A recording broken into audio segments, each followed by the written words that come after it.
പിതാവിന്റെയും പുത്രന്റെയും പരിശുദ്ധാത്മാവിന്റെയും നാമത്തിൽ ആമേൻ.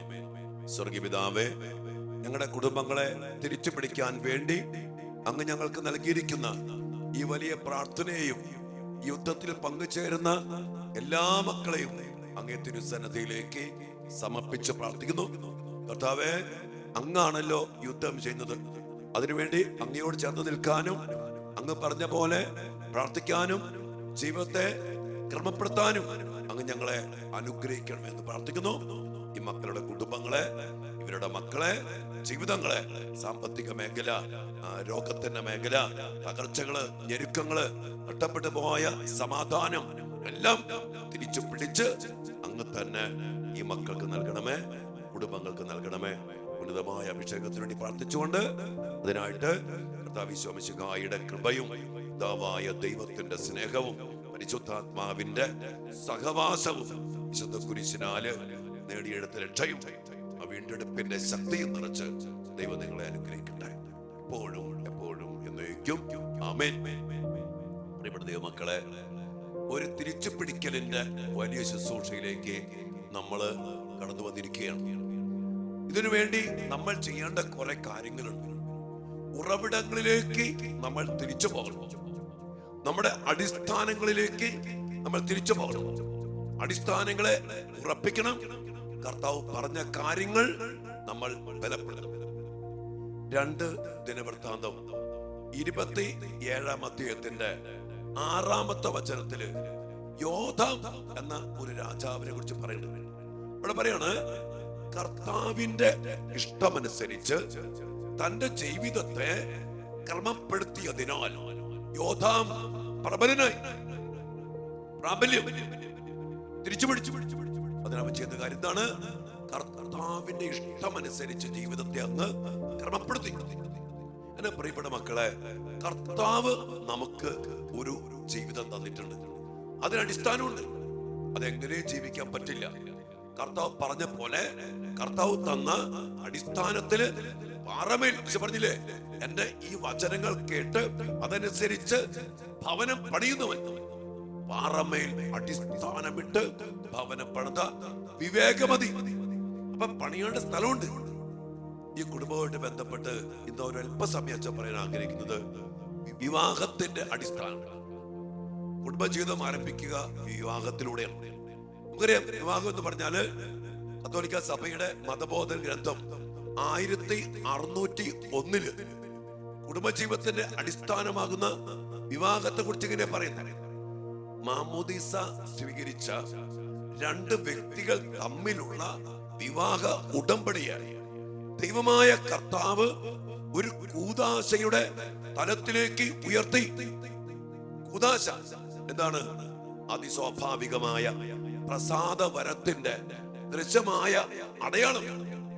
എന്റെ പ്രിയപ്പെട്ട മക്കളെ, അതിസ്വാഭാവികമായ കൃപകൾ സ്വന്തമാക്കി ആ കൃപകളാൽ നിറച്ച്, ആ ശക്തിയാൽ നിറച്ച് ദൈവം യോജിപ്പിക്കുന്ന ജീവിതമാണ് വിവാഹ ജീവിതം. അതല്ലേ വചനം പറഞ്ഞ, ഇനിമേൽ നിങ്ങൾ 2 അല്ല ഒറ്റ ശരീരം ആകുന്നു. ദൈവം യോജിപ്പിച്ചത് മനുഷ്യൻ വേർപ്പെടുത്തരുത്. അതാണ് ക്രൈസ്തവ കുടുംബം. ദൈവകൃപയിൽ ദൈവം യോജിപ്പിച്ചു. അതിസ്വാഭാവിക കൃപകൾ അതിനുവേണ്ടി തന്നു. നമുക്കറിയാം, 2 ഒന്നായിട്ട് തീരാന്ന് പറഞ്ഞാൽ അത്ര എളുപ്പമൊന്നുമല്ല. ഈ വിവാഹ ജീവിതത്തെ കുറിച്ച് പറയുമ്പോ ബൈബിളെ തൊട്ടൊക്കെ സത്യം ചെയ്യുന്നില്ല. പ്രതിജ്ഞ, വാഗ്ദാനം എന്താണ്? ഇന്നു മുതൽ മരണം വരെ സന്തോഷം ഉണ്ടായാലും ദുഃഖം ഉണ്ടായാലും സമ്പത്ത് ഉണ്ടായാലും ദാരിദ്ര്യം ഉണ്ടായാലും ആരോഗ്യം ഉണ്ടായാലും അനാരോഗ്യം ഉണ്ടായാലും ഇതൊക്കെ ഉണ്ടാവും. ജീവിതത്തില് കുടുംബത്തിൽ ഇതൊക്കെ ഉണ്ടാവും. സന്തോഷം ഉണ്ടാകും, ആ ദുഃഖം വരും, ഇതെല്ലാം വരും, മാറി മറിഞ്ഞു വരും. ഈ സമയത്തൊക്കെ ഏക മനസ്സോടെ ജീവിക്കണമെങ്കിൽ മനുഷ്യന്റെ കഴിവുകൊണ്ട് പറ്റില്ല.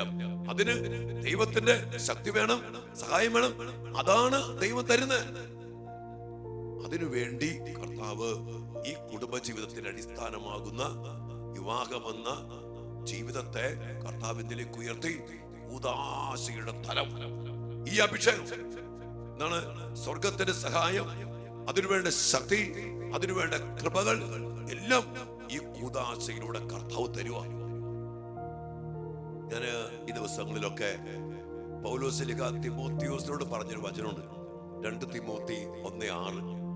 അവിടെ പൗലോസ്ലീഹ തിമോത്തിയോസിനോട് പറയാണ്, എന്റെ കൈവയ്പിലൂടെ നിനക്ക് ലഭിച്ച ദൈവിക വരം നീ വീണ്ടും ജ്വലിപ്പിക്കണം. എന്റെ മക്കളെ, നമുക്ക് ലഭിച്ച ദൈവിക വരങ്ങളുണ്ട്. ഈ ദിവസങ്ങളൊക്കെ അതൊക്കെ നമ്മൾ തിരിച്ചു പിടിക്കണം. അതെന്തു ചെയ്യണം? വീണ്ടും ജ്വലിപ്പിക്കണം. എന്ന് പറഞ്ഞാല് വിവാഹം എന്ന കൂദാശയില് നിങ്ങൾക്ക് ലഭിച്ച കൂദാശയിലൂടെ ഒരു അദൃശ്യമായ പ്രസാദവരത്തിന്റെ വലിയ ശക്തി, ദൈവിക വരം നിങ്ങൾക്ക് ലഭിച്ചിട്ടുണ്ട്. നിങ്ങൾ എത്ര പേര് നിങ്ങൾ ഇങ്ങനെ പ്രാർത്ഥിച്ചിട്ടുണ്ട്, കർത്താവേ വിവാഹം എന്ന കൂദാശയിലൂടെ ഞങ്ങൾക്ക് ലഭിച്ച ദൈവിക വരത്തെ വീണ്ടും ജ്വലിപ്പിക്കണം? എത്ര പേര് ആ കൃപാവരത്തെ, ആ പ്രസാദ വരത്തെ, ആ ദൈവിക വരത്തെ ജ്വലിപ്പിച്ചിട്ട് പറയുന്നത് മനസ്സിലാകുന്നുണ്ടോ? ഒരു അഭിഷേകം നിങ്ങൾക്ക് ലഭിച്ചിട്ടുണ്ട്, ജ്വലിപ്പിക്കണം. ചിലപ്പോ എന്റെ മനസ്സിലേക്ക് ഇപ്പൊ വന്നൊരു കാര്യം പറയട്ടെ. വിവാഹം എന്ന കൂദാശയില് അങ്ങനെ ഒരു വരം ഉണ്ടെന്നോ, അങ്ങനെ ഒരു കൃപയുണ്ടെന്നോ, അങ്ങനെ ഒരു സഹായം ഉണ്ടെന്നോ മനസ്സിലാക്കി അതിനുവേണ്ടി പ്രാർത്ഥിച്ച് ഒരുങ്ങി വിവാഹം സ്വീകരിച്ച എത്ര പേരുണ്ട്? വിവാഹം എന്ന കൂദാശ സ്വീകരിച്ച എത്ര പേരുണ്ട്? പലർക്കും അറിയില്ല. കഴിഞ്ഞ ദിവസം ഞാനൊരു ധ്യാനത്തിൽ പറഞ്ഞപ്പോ ഇതിനെ കുറിച്ച് ആളുകൾക്ക് അറിയത്തില്ല.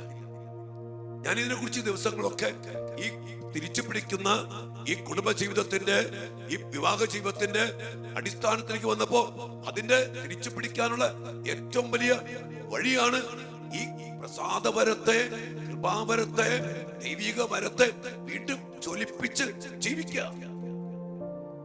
കഴിഞ്ഞ നാളുകളിൽ സ്വീകരിക്കാതെ പോയിട്ടുണ്ടെങ്കിൽ, ജ്വലിപ്പിക്കാതെ ജീവിച്ചിട്ടുണ്ടെങ്കിൽ, ഭാര്യയും ഭർത്താവും എല്ലാ ദിവസവും എന്ന പോലെ ഒരുമിച്ചിരുന്ന് പ്രാർത്ഥിക്കണം.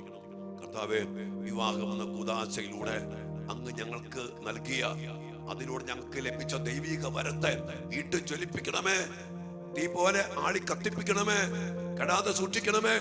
പ്രാർത്ഥനയിലൂടെ, കൂദാശയിലൂടെ, നിരന്തരമായ ആവശ്യപ്പെടലിലൂടെ ഈ കൃപാവരം ജ്വലിപ്പിച്ചാൽ മതി. ഞാൻ പറയും, വിവാഹ ജീവിതത്തിന്റെ ശക്തി, അഭിഷേകം നമുക്ക് തിരിച്ചു പിടിക്കും.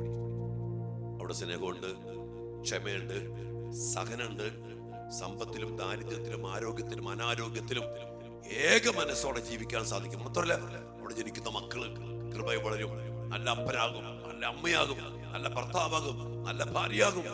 കർത്താവിന്റെ കൃപാവര സമൃദ്ധിയിൽ അതിശക്തമായിട്ട് മുന്നോട്ട് പോകാൻ പറ്റും. ഇന്ന് ഈ ഒരു മേഖലയില് കുടുംബജീവിത അടിസ്ഥാനങ്ങളിലേക്ക് ഒന്ന് വരിക. വിവാഹ ജീവിത അടിസ്ഥാനം കൃപയാണ്, ദൈവവര പ്രസാദമാണ്. മനുഷ്യന്റെ ശക്തി കൊണ്ടോ കഴിവ് കൊണ്ടോ സാധിക്കുന്ന ഒന്നല്ല. അതുകൊണ്ട് ഇന്ന് തന്നെ നിങ്ങൾ ഈ ഒരു അഭിഷേകത്തിനെ വീണ്ടും ജ്വലിപ്പിക്കാൻ വേണ്ടി പ്രാർത്ഥിക്കും. ചിലപ്പോൾ ഭർത്താവ് മിണ്ടുന്നുണ്ടാവില്ല, ഭാര്യ മിണ്ടുന്നുണ്ടാവത്തില്ല. എങ്കിലും ഒറ്റയ്ക്ക് ഒരുമിച്ചിരിക്കാൻ പറ്റുകയാണെങ്കിൽ ഏറ്റവും നല്ലത്. ഇനി ഒരുമിച്ചല്ലെങ്കിലും ഒറ്റയ്ക്കിരുന്ന്, കർത്താവേ അങ്ങാണ് ഞങ്ങൾ യോജിപ്പിച്ച ആ കൃപാവരം, അന്ന് ലഭിച്ച ദൈവിക വരം വീണ്ടും ഞങ്ങളിൽ ജ്വലിപ്പിക്കണം. അതിന്റെ ഇല്ലായ്മയുണ്ടല്ലോ നിങ്ങളുടെ ജീവിതത്തിന്റെ പല മേഖലകളെയും പല അടിമത്തങ്ങളിലേക്ക്, നഷ്ടങ്ങളിലേക്ക് നയിച്ചിട്ടുണ്ട്. ദിവസങ്ങളൊക്കെ അതിലേക്കൊക്കെ നമ്മൾ കടന്നു ചെല്ലും. തിരിച്ചു പിടിക്കണം. നഷ്ടപ്പെട്ടു പോയ കൃപാവരം, നഷ്ടപ്പെട്ടു പോയ ശക്തി, നഷ്ടപ്പെട്ടു പോയ അഭിഷേകം തിരിച്ചു പിടിച്ച് നമ്മുടെ കുടുംബങ്ങളെ, നമ്മുടെ തലമുറയെ, നമ്മുടെ മക്കളെ, നമ്മുടെ ജീവിതങ്ങളെ തിരിച്ചു പിടിക്കണം. മക്കളെ, അതിനുവേണ്ടിയാണ് കർത്താവ് ഈ വലിയ ശുശ്രൂഷ നമുക്ക് നൽകിയിരിക്കുന്നത്. അതുകൊണ്ട് വിവാഹ ജീവിതത്തിലേക്ക് പ്രവേശിച്ച, കുടുംബജീവിതം ആരംഭിച്ച എല്ലാ മക്കളും വിവാഹം എന്ന കൂദാശയില് നിങ്ങൾക്ക് ലഭിച്ച ദൈവിക വരത്തെ കുറിച്ച് ചിന്തിക്കുന്നു. അന്ന് അങ്ങനെ അറിഞ്ഞ് സ്വീകരിച്ചിട്ടുണ്ടോ? ഇനി അങ്ങനെ സ്വീകരിച്ചിട്ടുണ്ടെങ്കിൽ തന്നെ അതിനുശേഷം പൗലോസ്ലീഹ പറഞ്ഞ പോലെ അത് വീണ്ടും ജ്വലിപ്പിച്ച് അതിനുവേണ്ടി പ്രാർത്ഥിച്ച് കൃപയ്ക്ക് മേൽ കൃപയിൽ നിങ്ങളുടെ ജീവിതത്തെ വളർത്തിയിട്ടുണ്ടോ? ഇല്ലെങ്കിൽ ഇന്ന് മുതൽ എന്നല്ല, ഇന്ന് തന്നെ പ്രാർത്ഥിക്കാൻ തുടങ്ങുക. കർത്താവേ, ഈ അഭിഷേകം തിരിച്ചു നോക്കിക്കോ.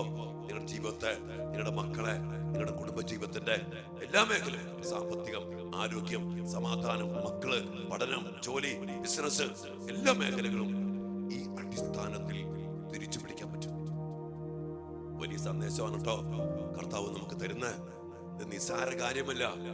നമ്മെ ബലപ്പെടുത്തുന്ന, ശക്തിപ്പെടുത്തുന്ന, നഷ്ടപ്പെട്ടു പോയതൊക്കെ തിരികെ പിടിച്ചു നൽകുന്ന കർത്താവിന്റെ ശുശ്രൂഷയാ, കർത്താവിന്റെ സന്ദേശമാ. അതുകൊണ്ട് തന്നെ മക്കളെ ഗൗരവത്തോടെടുത്ത് സ്വീകരിക്കുക. ഇത് നിങ്ങൾ അനേക മക്കൾക്ക് പകർന്നു കൊടുക്കുക, അനേക മക്കൾക്ക് ഷെയർ ചെയ്യുക. അനേക ആയിരങ്ങൾ ലക്ഷക്കണക്കിന് മക്കൾ കർത്താവിന്റെ കൃപയാൽ വീണ്ടും ചൊല്ലിച്ച് ജീവിതങ്ങളെ തിരിച്ചു പിടിക്കാൻ ഇടയാക്കണം. അതിനുവേണ്ടിയുള്ള ശുശ്രൂഷയാണ് ഈ സുവിശേഷ വേലയിൽ.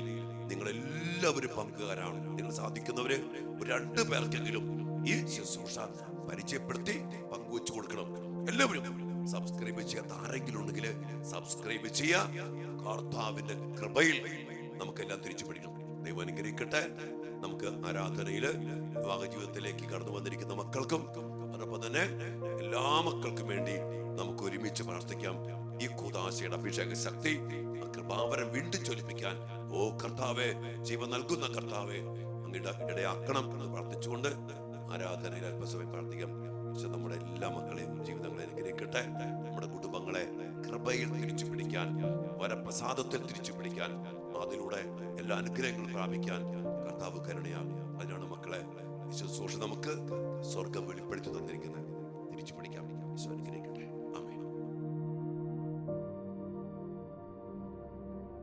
പരിശുദ്ധ പരമ ദിവ്യകാരുണ്യ ഈശോയ്ക്ക് നേരവും ആരാധനയും സ്തുതിയും പുകഴ്ചയും ഉണ്ടായിരിക്കട്ടെ. ഓ ദിവ്യകാരുണ്യ ഈശോയെ, അങ്ങ് ഞങ്ങളുടെ ജീവിതങ്ങളെ, ഞങ്ങളുടെ കുടുംബങ്ങളെ ഒത്തിരി ശക്തിപ്പെടുത്തി അനുഗ്രഹിച്ച് ഫലദായകമാക്കുവാൻ വേണ്ട എല്ലാ കാര്യങ്ങളും അങ്ങ് ഞങ്ങൾക്ക് നൽകിയിട്ടുണ്ട്. ഞങ്ങളുടെ കുടുംബജീവിതങ്ങളെ ഓർത്ത് ഞങ്ങൾ അങ്ങേക്ക് നന്ദി പറയുന്നു.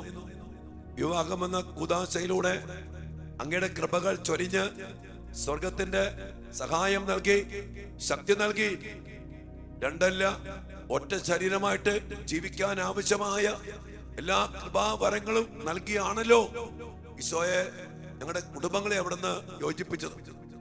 കുടുംബജീവിതത്തിലായിരിക്കുന്ന, വിവാഹം കഴിച്ചിരിക്കുന്ന എല്ലാ മക്കളെയും ഇന്ന് പ്രത്യേകം സമർപ്പിച്ച് പ്രാർത്ഥിക്കുന്നു.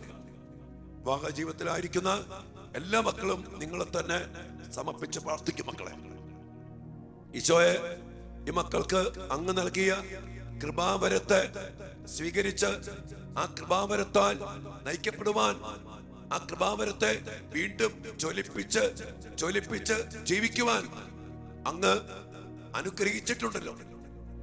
ഇത് തിരിച്ചറിയാതെ പോയ എല്ലാ മക്കളെയും സമർപ്പിക്കുന്നു. കർത്താവേ, അങ്ങനെയൊക്കെ കൂടുതൽ അടുക്കുവാൻ, അങ്ങ് നൽകുന്ന കൃപാവരം സ്വീകരിക്കുവാൻ, ആ കൃപാവരത്തിൽ കൃപയ്ക്കുമേൽ കൃപയിൽ ജ്വലിപ്പിച്ച് ജീവിക്കാൻ ഈ മക്കൾക്ക് ഇന്ന് പ്രത്യേകമാവിധം കൃപ നൽകണമേ. എല്ലാ മക്കളും അതിനുവേണ്ടി പ്രാർത്ഥിക്കും. നിങ്ങളുടെ വിവാഹ ജീവിതത്തിന് വേണ്ടി പ്രാർത്ഥിക്കും. ജീവിത പങ്കാളിക്ക് വേണ്ടി പ്രാർത്ഥിക്കും. അഭിഷേകം നിറയാൻ, അത് നിറഞ്ഞ് ആ കൃപയിൽ ജ്വലിച്ച് ജീവിച്ചിരുന്നെങ്കിൽ നമ്മുടെ കുടുംബങ്ങള്, ദാമ്പത്യ ജീവിതങ്ങള്, കുടുംബ ജീവിതങ്ങള് ഇതുമാത്രം അനുഗ്രഹിക്കപ്പെട്ടന്. വിഷാദി കയറില്ല, വെറുപ്പ്, ജഡികാസക്തി, വിദ്വേഷം, വൈരാഗ്യം, അസ്വസ്ഥത കയറത്തില്ല. ഇന്ന് വെറുപ്പും വിദ്വേഷവും മറ്റെല്ലാ തിന്മകളും കയറി നമ്മുടെ ജീവിതങ്ങളെ, കുടുംബങ്ങളെ, വിവാഹ ജീവിതത്തെ ഭിന്നതയിലേക്ക്, ഡൈവോഴ്സിലേക്ക്, അതിലൂടെ ജനിച്ച മക്കള്, അതുമായിട്ട് ബന്ധപ്പെട്ട പിശാചിന്റെ ആധിപത്യങ്ങള് സകല മേഖലകളെയും നശിപ്പിച്ചു. മക്കളെ, ജോലിയെ, ബിസിനസിനെ, സമാധാനത്തെ, സന്തോഷത്തെ, മക്കളെ എല്ലാവരെയും നശിപ്പിച്ചിട്ടു. ഈശോയെ, കൃപയിൽ ഞങ്ങൾ തിരിച്ചു പിടിക്കട്ടെ. അങ്ങ് അതിനു വേണ്ടിയാണല്ലോ വന്നത്.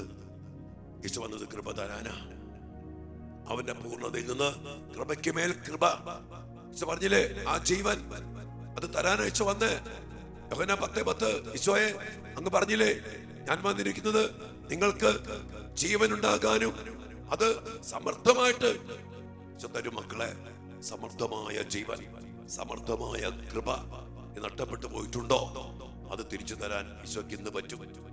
കാരണം യേശു ക്രിസ്തു ഇന്നലെയും ഇന്നും എന്നും ഒരേ ആളാണ്. ഈശോ നമ്മുടെ കൂടെയുണ്ട്. ഇന്നലകളിൽ നഷ്ടപ്പെട്ടു പോയ കൃപ ജീവന്റെ സമൃദ്ധി നിറച്ചു തരാൻ ഈശോയ്ക്ക് ഇപ്പൊ പറ്റും. ചോദിക്ക്, എല്ലാ മക്കളും ചോദിക്ക് ഈശോയോട്.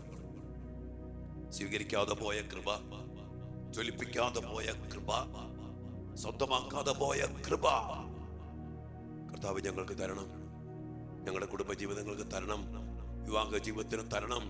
ഞങ്ങളെ വീണ്ടും പുനരൈക്യപ്പെടുത്തണം. ഞങ്ങളെ വീണ്ടും പുനഃസ്ഥാപിക്കണം. ഞങ്ങളുടെ പ്രതാപം പണ്ടത്തേതുപോലെ അങ്ങ് ആഗ്രഹിക്കുന്നത് പോലെ ആകണം. കൃപയില്, സ്നേഹത്തില്, സന്തോഷത്തില്, ദുഃഖത്തില്, സമ്പത്തില്, ദാരിദ്ര്യത്തില്, ആരോഗ്യത്തില്, അനാരോഗ്യത്തില് ഏക മനസ്സോടെ കർത്താവേ അഭിഷേകം തന്ന് ഞങ്ങളുടെ കുടുംബങ്ങളെ തിരിച്ചു പിടിക്കണമേ. ഈശോയ്ക്ക് മുമ്പിൽ പ്രാർത്ഥിക്കും മക്കളെ.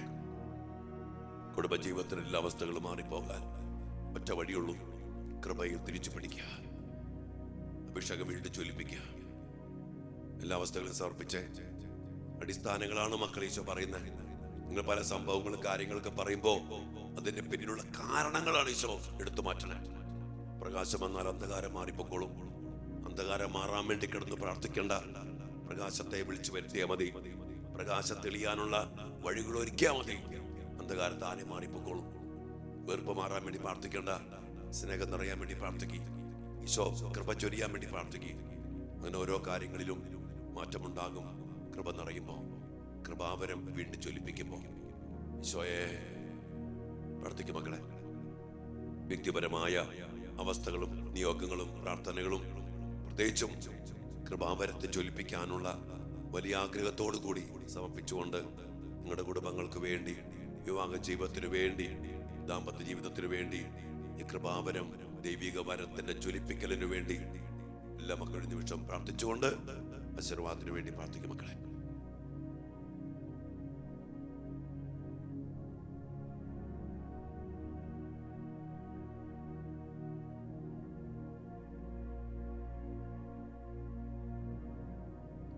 പരിശുദ്ധ ശരീരത്താലും വിലയേറിയ രക്തത്താലും പാപത്തിൻ കറകളിൽ നിന്നും മർത്യനു നീ മോചനമേകി. സകലേശ ദിവ്യ കടാക്ഷം തൂഗണമേ വത്സലസുതരിൽ. നിർമ്മലരായി ജീവിച്ചിടുവാൻ ചിന്തണമേ ദിവ്യവരങ്ങൾ. ആ ദിവ്യവരങ്ങൾ, ദൈവിക വരത്തെ എന്നിലും എന്റെ വിവാഹ ജീവിതത്തില്, എന്റെ കുടുംബത്തില് ജ്വലിപ്പിക്കണമേ എന്ന് പ്രാർത്ഥിച്ചുകൊണ്ട് കരങ്ങൾ ഉയർത്തി അഭിഷേകം കൃപാവരം സ്വീകരിച്ച മക്കളെ, ഹല്ലേലൂയ.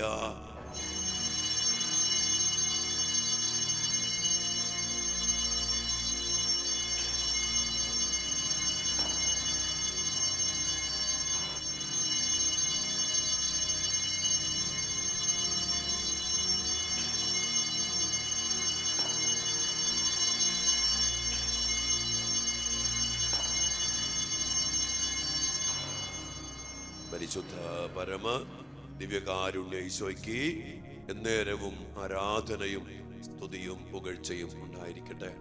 കർത്താവ് ഇന്ന് പ്രത്യേകമാവിധത്തില് വിശുദ്ധ കുർബാനയിൽ നിന്ന് ആ വലിയ ശക്തി, ദിവ്യകാരുണ്യത്തിന്റെ ശക്തി, കൃപാവരത്തിന്റെ സമൃദ്ധി, ജീവന്റെ സമൃദ്ധി ഈ മക്കളിലേക്കും കുടുംബത്തിലേക്കും ചൊരിഞ്ഞ് നഷ്ടപ്പെട്ടു പോയ പ്രതാപം തിരിച്ചു നൽകി കുടുംബജീവിതത്തെ തിരിച്ചു പിടിച്ച് അങ്ങ് തന്നെ ഈ മക്കൾക്കും കുടുംബങ്ങൾക്കും നൽകണമേ. ആമേൻ.